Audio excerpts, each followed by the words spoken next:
I'm so sad when I remember the first speech of Barack Obama, which I heard in 2004 in the Democratic Convention endorsing John Kerry. He said, "There is no blue states and red states of America. I know only United States of America."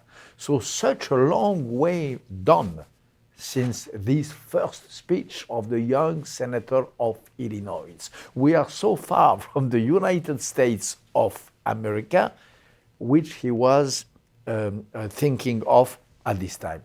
America is divided as never because of what?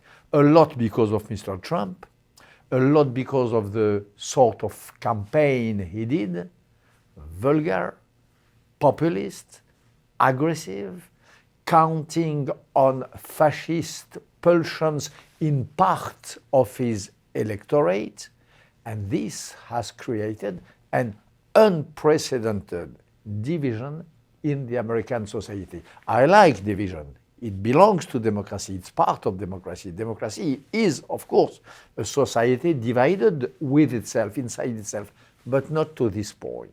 If I had to make a parallel, I would say probably Berlusconi.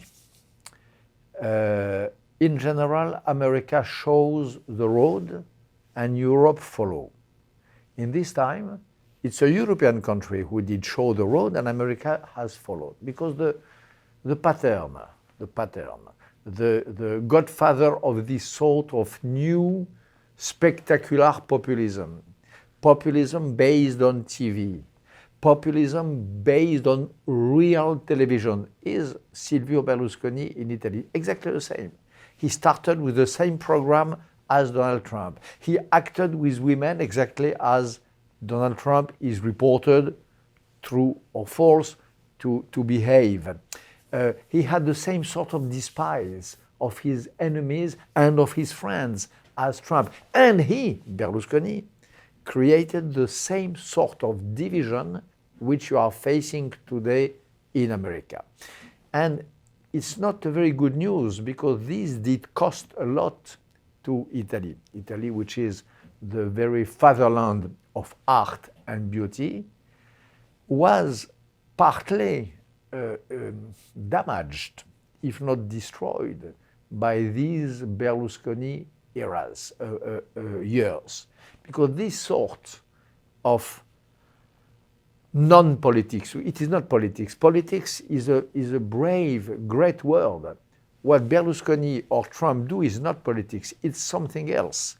It's a circus, it's games of circus, it's games of thrones, it's deals, as Trump says, it's coup, it is not politics. It does not have the nobility of politics. So this sort of non-politics damages strongly a country. And for someone like me, who is so attached to America, I was defined years ago by my friend Adam Gopnik as an anti-American.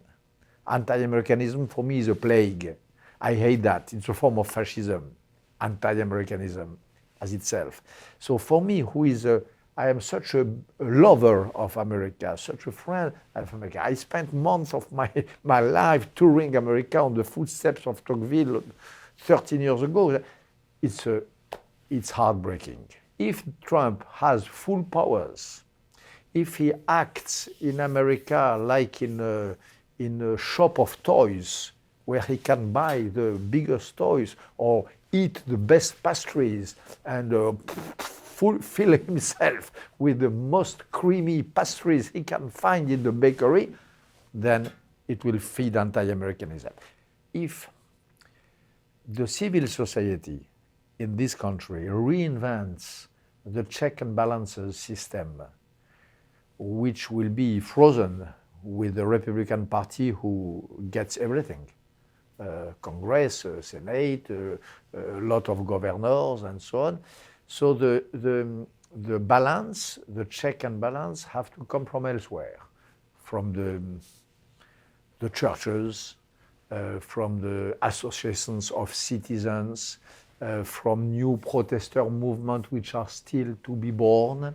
If this works, then I think America will give to the world a new image of itself, which will be a great one, which will be an image of a great nation standing firmly on its feet and values and own words against a cartoon president. If there is a sort of democratic uprising, a democratic, peaceful uprising of the civil society saying, not in our name, if abroad we have the feeling that some of the acts which will be done are not done and taken in your name or in the name of a big part of the society, then maybe it will improve the image of America in the world.